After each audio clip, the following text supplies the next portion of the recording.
Pembacaan Alkitab hari ini dibacakan dari Kisah Para Rasul pasal 17 ayat yang pertama sampai yang ke-9 yang menyatakan, Paulus dan Silas mengambil jalan melalui Amfipolis dan Apolonia dan tiba di Tesalonika. Di situ ada sebuah rumah ibadat orang Yahudi. Seperti biasa, Paulus masuk ke rumah ibadat itu. 3 hari Sabat berturut-turut, ia membicarakan dengan mereka bagian-bagian dari kitab suci. Ia menerangkannya kepada mereka dan menunjukkan bahwa Mesias harus menderita dan bangkit dari antara orang mati. Lalu ia berkata, "Inilah Mesias, yaitu Yesus yang kuberitakan kepadamu." Beberapa orang dari mereka menjadi yakin dan menggabungkan diri dengan Paulus dan Silas. Dan juga sejumlah besar orang Yunani yang takut kepada Allah dan tidak sedikit perempuan-perempuan terkemuka. Tetapi orang-orang Yahudi menjadi iri hati dan dengan dibantu oleh beberapa penjahat dari antara petualang-petualang di pasar, mereka mengadakan keributan dan mengacau kota itu. Mereka menyerbu rumah Yason dengan maksud untuk menghadapkan Paulus dan Silas kepada sidang rakyat. Tetapi ketika mereka tidak menemukan keduanya, mereka menyeret Yason dan beberapa saudara ke hadapan pembesar-pembesar kota sambil berteriak, katanya, orang-orang yang mengacaukan seluruh dunia telah datang juga kemari. Dan Yason menerima mereka menumpang di rumahnya. Mereka semua bertindak melawan ketetapan-ketetapan Kaisar dengan mengatakan bahwa ada seorang raja lain, yaitu Yesus. Ketika orang banyak dan pembesar-pembesar kota mendengar semuanya itu, mereka menjadi gelisah. Tetapi setelah mereka mendapat jaminan dari Yason dan dari saudara-saudara lain, mereka pun dilepaskan. Demikian pembacaan Alkitab. Hendaklah firman Tuhan diam dalam seluruh kekayaannya di antara kamu, dan ucaplah syukur kepada Allah.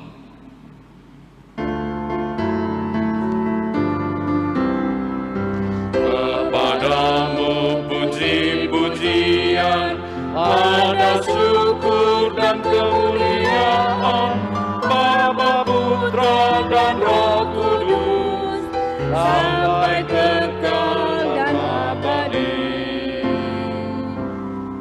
Silakan duduk.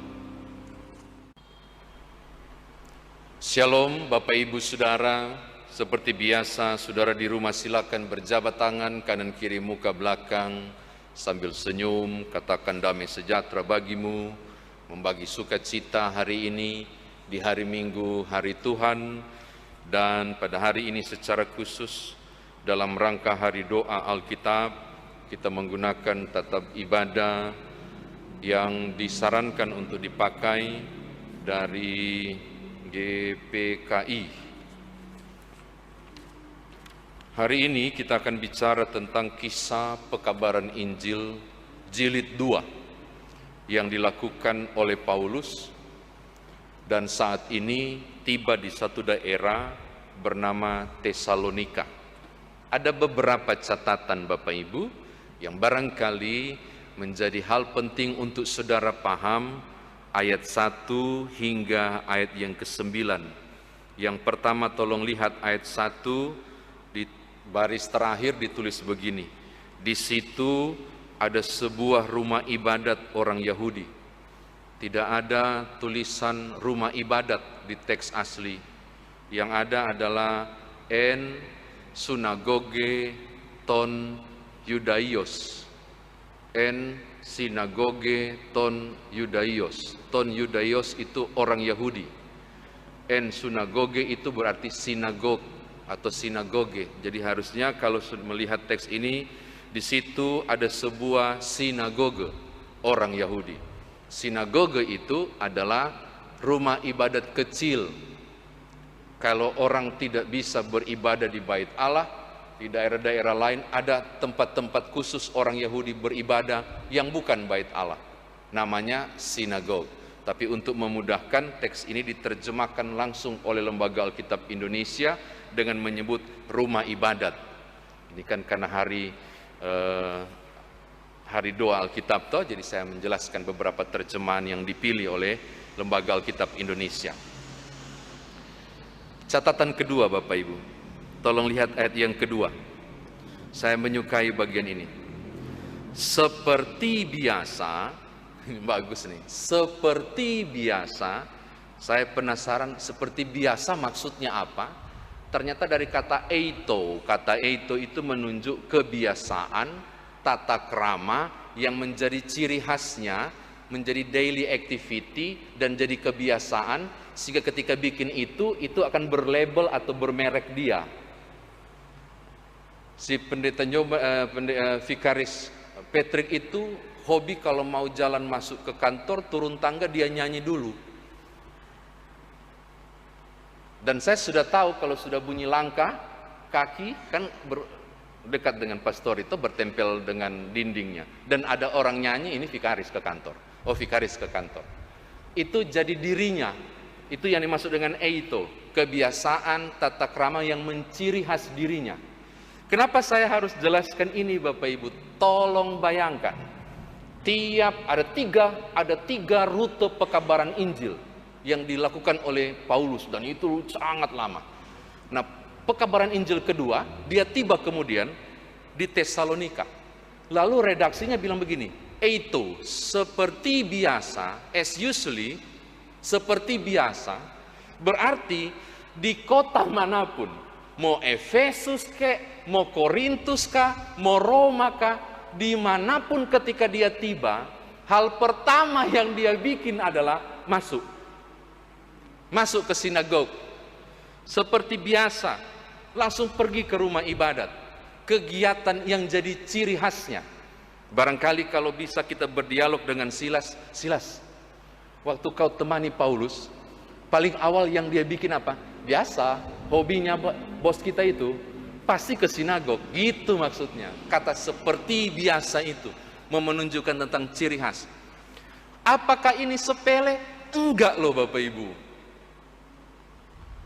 Orang ini dengan rutin ke sinagog dimanapun tempatnya. Orang ini tidak kehilangan keyahudiannya, tidak. Ketika dia terima Yesus Kristus sebagai Tuhan dan Juru Selamat, dia tidak kehilangan akar budayanya dan keagamaannya waktu itu. Tidak. Makanya saya mau katakan hal yang pertama adalah Paulus memberi contoh yang menarik di catatan yang pertama ini kepada saudara, bahwa dia menjadi figur penting dalam pekabaran Injil ketika orang ini selalu mau bergabung dengan orang yang rata-rata akan tolak dia. Bapak Ibu silakan baca, mau di Efesus, dimanapun, yang lebih banyak terima orang adalah kaum tak bersunat. Yang lebih banyak Paulus diterima adalah kelompok tak bersunat, orang Yunani. Tapi rata-rata di daerah perantauan di mana ada sinagog, beberapa orang bereaksi keras menolak kehadirannya. Dari manakah? Yahudi. Tapi tidak mengubah kebiasaannya. Pokoknya langkah pertama saya masuk, saya berjumpa dulu dengan Tuhan di rumah ibadah yang namanya sinagog dan menyapa orang-orang di situ, turunan Abraham, orang Yahudi. Bapak Ibu kiranya tangkap maksud saya. Dia tidak mengubah kebiasaan, kendati pun ditolak. Dia tidak mengubah kebiasaan, kendati pun dia tahu bangsa ini tegar tengkuk. Enggak, bagi dia firman paling utama tetap harus diberitakan dulu ke mereka. Ini catatan saya yang kedua. Yang ketiga Bapak Ibu, dan apa efeknya? Kebiasaan yang tidak dia ubah itu, coba lihat ayat 4. Kebiasaan yang dia tidak ubah itu loh, yang jadi ciri khas selalu berkunjung ke sinagog tiap kali landing. Andai kata ada pesawat dulu terus sudah landing di situ, duluan yang dia dibikin setelah tiba di satu terminal A atau B, dia langsung ke sinagog. Kebiasaan yang nggak diubah itu apa efeknya? Banyak orang Yahudi yang terima Yesus. Lihat ayat 4. Beberapa dari mereka terima. Bahkan ini luar biasa, orang Yunani pun bergabung. Saya mengatakan kepada saudara, ini hal yang ketiga. bahwa upaya yang tidak pantang menyerah ini, yang terus dilakukan oleh Paulus, berbuah hasil. Beberapa orang Yahudi memberi diri. Bahkan bukan cuma itu, bisanya dia jadi magnet untuk orang Yunani nongol di sinagog. Itu kan bukan rumah ibadat mereka. Dia nongol, orang Yunani pun nongol mendengar, lu ngomong apa, kami kok tertarik ya. Justru ketika kebiasaan itu dia tidak rubah, dia tidak menyerah, dan kemudian berhasil. Ini yang ketiga. Yang keempat, so pasti kalau ada yang terima, pasti juga akan ada yang tolak. Dan kelompok yang tolak itu ya seperti yang saya bilang tadi, orang Yahudi juga, ayat 5, sebangsa dengan Paulus.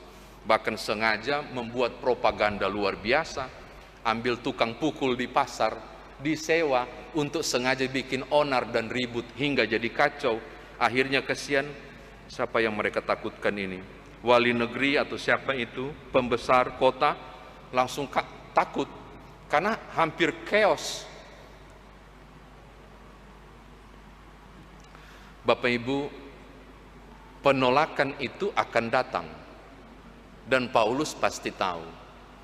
Tapi itu tidak menggentarkannya. Sudah pasti ada yang menolak. Dan akan ada yang jadi kambing hitam. Dan kambing hitamnya itu Paulus. Dapat lagi satu tokoh. Tolong lihat tokoh yang berikut. Ayat 7, Yason.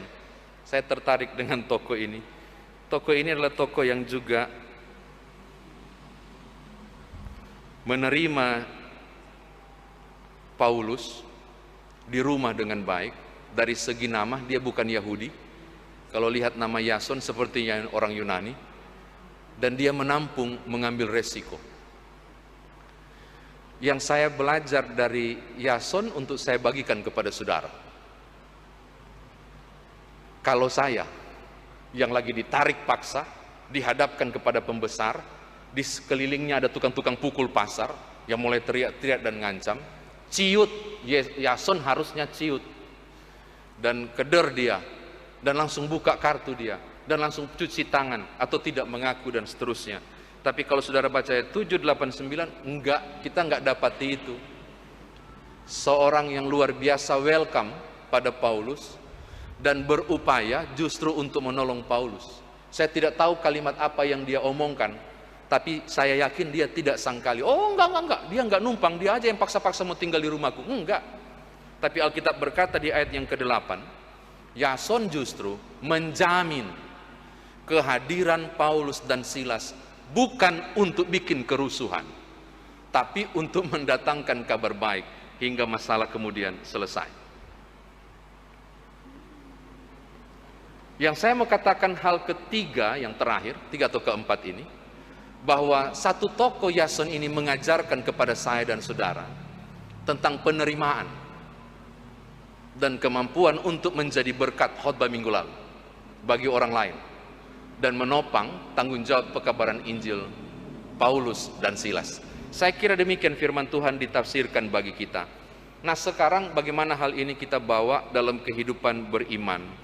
Dalam rangka hari doa Alkitab, Lembaga Alkitab Indonesia, kalau saudara baca di awal pembukaan itu, dengan berupaya melakukan berbagai penerjemahan Alkitab, target-targetnya sampai ke bahasa daerah. Saya merasa bacaan ini tidak kebetulan menghubungkan dengan kuat hari doa Alkitab ini dengan apa yang dilakukan oleh Paulus yang tidak lelah, tidak gentar, menjangkau jiwa dari berbagai kalangan termasuk non-Yahudi, dan kemudian membawa banyak jiwa yang tidak kenal tentang Kristus. Dijelaskan Mesias yang saya maksud adalah Yesus Kristus. Lembaga Alkitab Indonesia dengan upaya yang luar biasa pula menerbitkan Alkitab adalah salah satu bentuk upaya untuk memperkenalkan Yesus Kristus secara tertulis ke berbagai tempat dan daerah yang mengerti bahasa Indonesia atau yang tidak mengerti bahasa Indonesia, yang cuma mengerti bahasa daerah. Dan LAI berhasil menerjemahkan cukup banyak bahasa-bahasa daerah supaya orang bisa tahu siapa itu Mesias, yakni Yesus Kristus. Maka kalau hari ini kita masuk pada hari doa Alkitab, saya mau mendefinisikan kepada saudara, doa itu bukan cuma tutup mata dan lipat jari. Kayak gini nah. Tapi bagi saya doa itu juga segera buka mata dan rentangkan tangan untuk mulai bekerja. Sebagaimana upaya Lembaga Alkitab Indonesia menyebarkan Alkitab. Kalau hari ini kita mau berdoa untuk Alkitab sebagai doa, hari doa Alkitab agar Alkitab terus menyebar, saatnya juga saudara mengaminkan khotbah ini untuk menjadi alat Tuhan menopang program penyebaran Alkitab ini, supaya banyak orang tahu siapakah Mesias itu, bagaimana target Paulus yang kita baca tadi.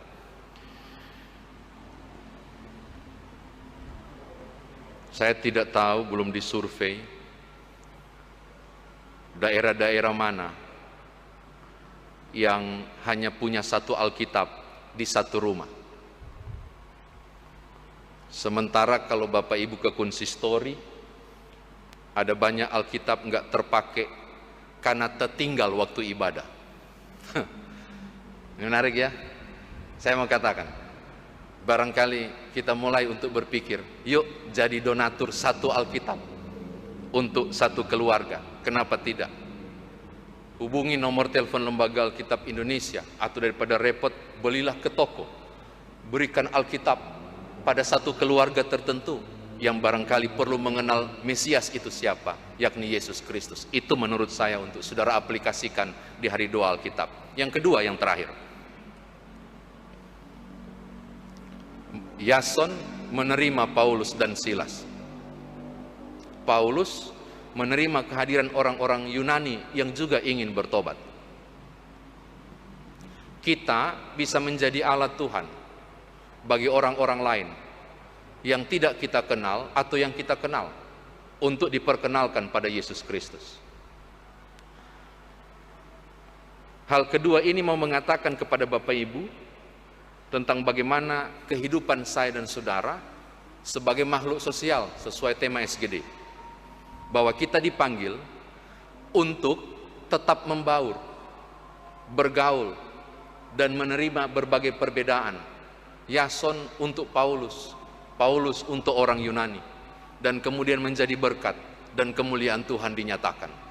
Gereja dipanggil untuk melihat strategi ini sebagai cara kita melihat orang-orang yang berbeda, bukan pada perbedaan, tapi melihat kita sebagai makhluk yang sama ciptaan Allah, sehingga gereja dan orang percaya tidak menutup pintu atau kesempatan untuk berbuka komunikasi dengan mereka di luar dimanapun sebagai makhluk sosial. Makhluk sosial berarti saudara dan saya bergaul, membuka diri. Orang Kristen harus membuka diri sebagaimana Paulus dan Yason melakukannya. Tuhan berkati Bapak Ibu. Haleluya. Amin.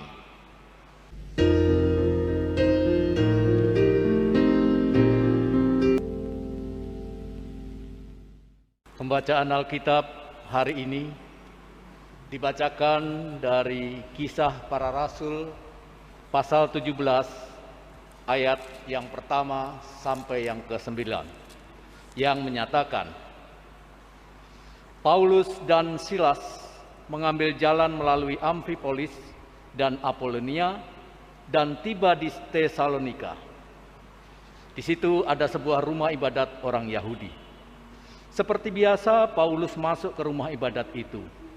3 hari Sabat berturut-turut, ia membicarakan dengan mereka bagian-bagian dari kitab suci. Ia menerangkannya kepada mereka dan menunjukkan bahwa Mesias harus menderita dan bangkit dari antara orang mati. Lalu ia berkata, inilah Mesias, yaitu Yesus yang kuberitakan kepadamu. Beberapa orang dari mereka menjadi yakin dan menggabungkan diri dengan Paulus dan Silas, dan juga sejumlah besar orang Yunani yang takut kepada Allah, dan tidak sedikit perempuan-perempuan terkemuka. Tetapi orang-orang Yahudi menjadi iri hati, dan dengan dibantu oleh beberapa penjahat dari antara petualang-petualang di pasar, mereka mengadakan keributan dan mengacau kota itu. Mereka menyerbu rumah Yason dengan maksud untuk menghadapkan Paulus dan Silas kepada sidang rakyat. Tetapi ketika mereka tidak menemukan keduanya, mereka menyeret Yason dan beberapa saudara ke hadapan pembesar-pembesar kota sambil berteriak, katanya, orang-orang yang mengacaukan seluruh dunia telah datang juga kemari. Dan Yason menerima mereka menumpang di rumahnya. Mereka semua bertindak melawan ketetapan-ketetapan Kaisar dengan mengatakan bahwa ada seorang raja lain, yaitu Yesus. Ketika orang banyak dan pembesar-pembesar kota mendengar semuanya itu, mereka menjadi gelisah. Tetapi setelah mereka mendapat jaminan dari Yason dan dari saudara-saudara lain, mereka pun dilepaskan. Demikian pembacaan Alkitab.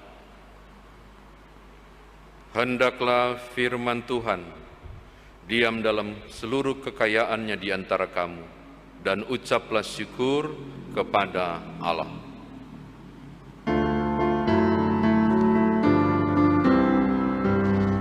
Kepadamu puji-pujian, ada syukur dan kemuliaan, Bapa, Putra, dan Roh Kudus, sampai kekal dan abadi. Silakan duduk. Shalom Bapak Ibu Saudara. Seperti biasa, saudara di rumah silakan berjabat tangan kanan kiri muka belakang sambil senyum, katakan damai sejahtera bagimu, membagi sukacita hari ini di hari Minggu, hari Tuhan, dan pada hari ini secara khusus dalam rangka hari doa Alkitab, kita menggunakan tatap ibadah yang disarankan untuk dipakai dari GPKI. Hari ini kita akan bicara tentang kisah pekabaran Injil jilid 2 yang dilakukan oleh Paulus, dan saat ini tiba di satu daerah bernama Tesalonika. Ada beberapa catatan Bapak Ibu yang barangkali menjadi hal penting untuk saudara paham ayat 1 hingga ayat yang ke-9. Yang pertama, tolong lihat ayat 1, di baris terakhir ditulis begini, di situ ada sebuah rumah ibadat orang Yahudi. Tidak ada tulisan rumah ibadat di teks asli. Yang ada adalah en synagoge ton Judaios. En sinagoge ton Judaios. Ton Judaios itu orang Yahudi. En synagoge itu berarti sinagog atau sinagoge. Jadi harusnya kalau melihat teks ini, di situ ada sebuah sinagoge orang Yahudi. Sinagoge itu adalah rumah ibadat kecil. Kalau orang tidak bisa beribadah di bait Allah, di daerah-daerah lain ada tempat-tempat khusus orang Yahudi beribadah yang bukan bait Allah. Namanya sinagog. Tapi untuk memudahkan, teks ini diterjemahkan langsung oleh Lembaga Alkitab Indonesia dengan menyebut rumah ibadat. Ini kan karena hari doa Alkitab toh, jadi saya menjelaskan beberapa terjemahan yang dipilih oleh Lembaga Alkitab Indonesia. Catatan kedua Bapak Ibu, tolong lihat ayat yang kedua. Saya menyukai bagian ini. Seperti biasa, ini bagus nih. Seperti biasa, saya penasaran seperti biasa maksudnya apa? Ternyata dari kata eito itu menunjuk kebiasaan, tata krama yang menjadi ciri khasnya, menjadi daily activity dan jadi kebiasaan, sehingga ketika bikin itu akan berlabel atau bermerek dia. Si Vikaris Patrick itu hobi kalau mau jalan masuk ke kantor, turun tangga dia nyanyi dulu. Dan saya sudah tahu kalau sudah bunyi langkah kaki kan dekat dengan pastorito, bertempel dengan dindingnya. Dan ada orang nyanyi, ini vikaris ke kantor. Oh, vikaris ke kantor. Itu jadi dirinya. Itu yang dimaksud dengan eito, kebiasaan tata krama yang menciri khas dirinya. Kenapa saya harus jelaskan ini Bapak Ibu? Tolong bayangkan, ada tiga rute pekabaran Injil yang dilakukan oleh Paulus, dan itu sangat lama. Nah, pekabaran Injil kedua, dia tiba kemudian di Tesalonika. Lalu redaksinya bilang begini, eito, seperti biasa, as usually, seperti biasa, berarti di kota manapun, mau Efesus kek, mau Korintus kah, mau Roma kah, dimanapun ketika dia tiba, hal pertama yang dia bikin adalah masuk ke sinagog.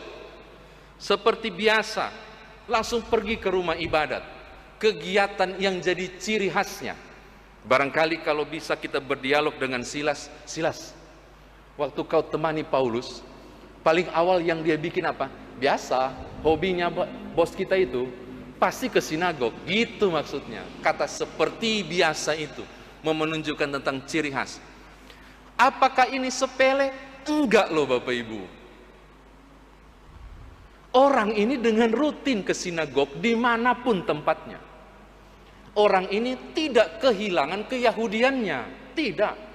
Ketika dia terima Yesus Kristus sebagai Tuhan dan Juru Selamat, dia tidak kehilangan akar budayanya dan keagamaannya waktu itu. Tidak. Makanya saya mau katakan hal yang pertama adalah Paulus memberi contoh yang menarik di catatan yang pertama ini kepada saudara, bahwa dia menjadi figur penting dalam pekabaran Injil ketika orang ini selalu mau bergabung dengan orang yang rata-rata akan tolak dia. Bapak Ibu silakan baca, mau di Efesus, dimanapun, yang lebih banyak terima orang adalah kaum tak bersunat. Yang lebih banyak Paulus diterima adalah kelompok tak bersunat, orang Yunani. Tapi rata-rata di daerah perantauan di mana ada sinagog, beberapa orang bereaksi keras menolak kehadirannya. Dari manakah? Yahudi. Tapi tidak mengubah kebiasaannya. Pokoknya langkah pertama saya masuk, saya berjumpa dulu dengan Tuhan di rumah ibadah yang namanya sinagog dan menyapa orang-orang di situ, turunan Abraham, orang Yahudi. Bapak Ibu kiranya tangkap maksud saya. Dia tidak mengubah kebiasaan, kendati pun ditolak. Dia tidak mengubah kebiasaan, kendati pun dia tahu bangsa ini tegar tengkuk. Enggak, bagi dia firman paling utama tetap harus diberitakan dulu ke mereka. Ini catatan saya yang kedua. Yang ketiga Bapak Ibu, dan apa efeknya? Kebiasaan yang tidak dia ubah itu, coba lihat ayat 4. Kebiasaan yang dia tidak ubah itu loh, yang jadi ciri khas selalu berkunjung ke sinagog tiap kali landing. Andai kata ada pesawat dulu terus sudah landing di situ, duluan yang dia dibikin setelah tiba di satu terminal A atau B, dia langsung ke sinagog. Kebiasaan yang nggak diubah itu apa efeknya? Banyak orang Yahudi yang terima Yesus. Lihat ayat 4. Beberapa dari mereka terima. Bahkan ini luar biasa, orang Yunani pun bergabung. Saya mengatakan kepada saudara, ini hal yang ketiga, bahwa upaya yang tidak pantang menyerah ini, yang terus dilakukan oleh Paulus, berbuah hasil. Beberapa orang Yahudi memberi diri. Bahkan bukan cuma itu, bisanya dia jadi magnet untuk orang Yunani nongol di sinagog.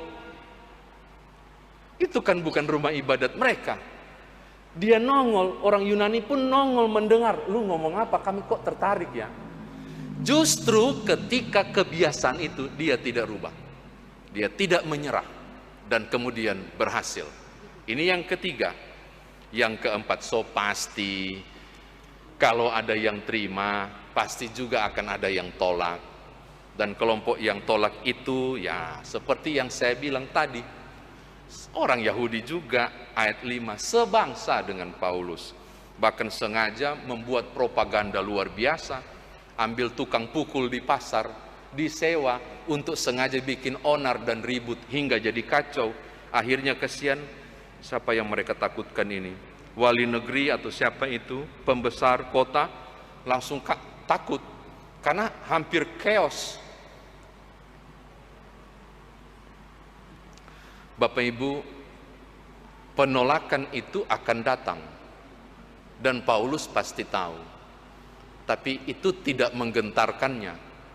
Sudah pasti ada yang menolak dan akan ada yang jadi kambing hitam, dan kambing hitamnya itu Paulus. Dapat lagi satu tokoh, tolong lihat tokoh yang berikut, ayat 7, Yason. Saya tertarik dengan tokoh ini. Tokoh ini adalah tokoh yang juga menerima Paulus di rumah dengan baik. Dari segi nama dia bukan Yahudi. Kalau lihat nama Yason sepertinya orang Yunani. Dan dia menampung mengambil resiko. Yang saya belajar dari Yason untuk saya bagikan kepada saudara.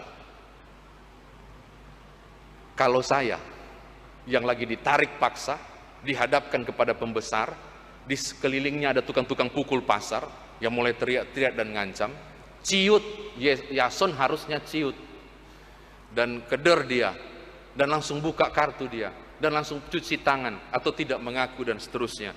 Tapi kalau saudara baca ayat 7, 8, 9, enggak, kita enggak dapati itu. Seorang yang luar biasa welcome pada Paulus dan berupaya justru untuk menolong Paulus. Saya tidak tahu kalimat apa yang dia omongkan, tapi saya yakin dia tidak sangkali, enggak, dia enggak numpang, dia aja yang paksa-paksa mau tinggal di rumahku. Enggak. Tapi Alkitab berkata di ayat yang ke-8, Yason justru menjamin kehadiran Paulus dan Silas bukan untuk bikin kerusuhan, tapi untuk mendatangkan kabar baik hingga masalah kemudian selesai. Yang saya mau katakan hal ketiga, yang terakhir, tiga atau keempat ini, bahwa satu tokoh Yason ini mengajarkan kepada saya dan saudara tentang penerimaan dan kemampuan untuk menjadi berkat khotbah minggu lalu bagi orang lain, dan menopang tanggung jawab pekabaran Injil Paulus dan Silas. Saya kira demikian firman Tuhan ditafsirkan bagi kita. Nah, sekarang bagaimana hal ini kita bawa dalam kehidupan beriman? Dalam rangka hari doa Alkitab, Lembaga Alkitab Indonesia, kalau saudara baca di awal pembukaan itu, dengan berupaya melakukan berbagai penerjemahan Alkitab, target-targetnya sampai ke bahasa daerah. Saya merasa bacaan ini tidak kebetulan menghubungkan dengan kuat hari doa Alkitab ini dengan apa yang dilakukan oleh Paulus yang tidak lelah, tidak gentar, menjangkau jiwa dari berbagai kalangan termasuk non-Yahudi, dan kemudian membawa banyak jiwa yang tidak kenal tentang Kristus. Dijelaskan Mesias yang saya maksud adalah Yesus Kristus. Lembaga Alkitab Indonesia dengan upaya yang luar biasa pula menerbitkan Alkitab adalah salah satu bentuk upaya untuk memperkenalkan Yesus Kristus secara tertulis ke berbagai tempat dan daerah yang mengerti bahasa Indonesia atau yang tidak mengerti bahasa Indonesia, yang cuma mengerti bahasa daerah. Dan LAI berhasil menerjemahkan cukup banyak bahasa-bahasa daerah supaya orang bisa tahu siapa itu Mesias, yakni Yesus Kristus. Maka kalau hari ini kita masuk pada hari doa Alkitab, saya mau mendefinisikan kepada saudara, doa itu bukan cuma tutup mata dan lipat jari kayak gini nah. Tapi bagi saya doa itu juga segera buka mata dan rentangkan tangan untuk mulai bekerja. Sebagaimana upaya Lembaga Alkitab Indonesia menyebarkan Alkitab. Kalau hari ini kita mau berdoa untuk Alkitab sebagai doa hari doa Alkitab agar Alkitab terus menyebar, saatnya juga saudara mengaminkan khotbah ini untuk menjadi alat Tuhan menopang program penyebaran Alkitab ini, supaya banyak orang tahu siapakah Mesias itu, bagaimana target Paulus yang kita baca tadi.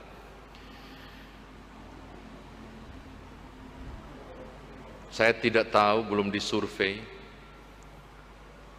daerah-daerah mana yang hanya punya satu Alkitab di satu rumah. Sementara kalau Bapak Ibu ke konsistori, ada banyak Alkitab nggak terpakai karena tertinggal waktu ibadah. Menarik ya?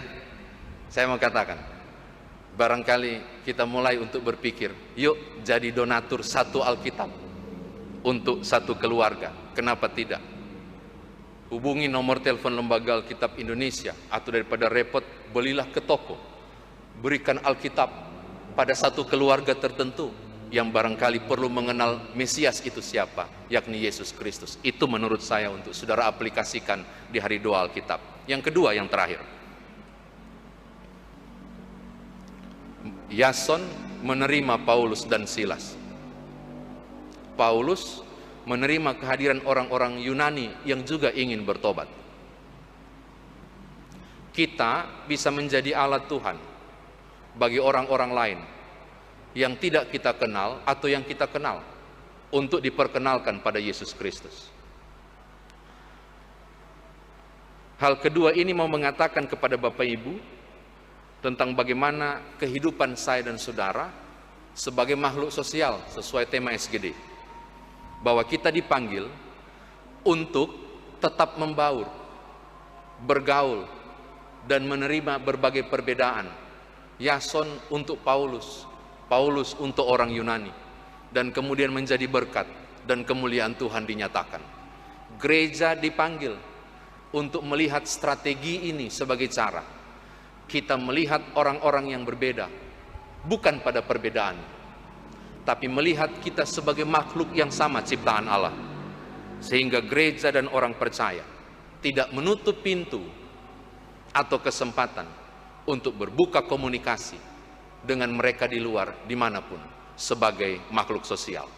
Makhluk sosial berarti saudara dan saya bergaul, membuka diri. Orang Kristen harus membuka diri sebagaimana Paulus dan Yason melakukannya. Tuhan berkati Bapak Ibu. Haleluya. Amin.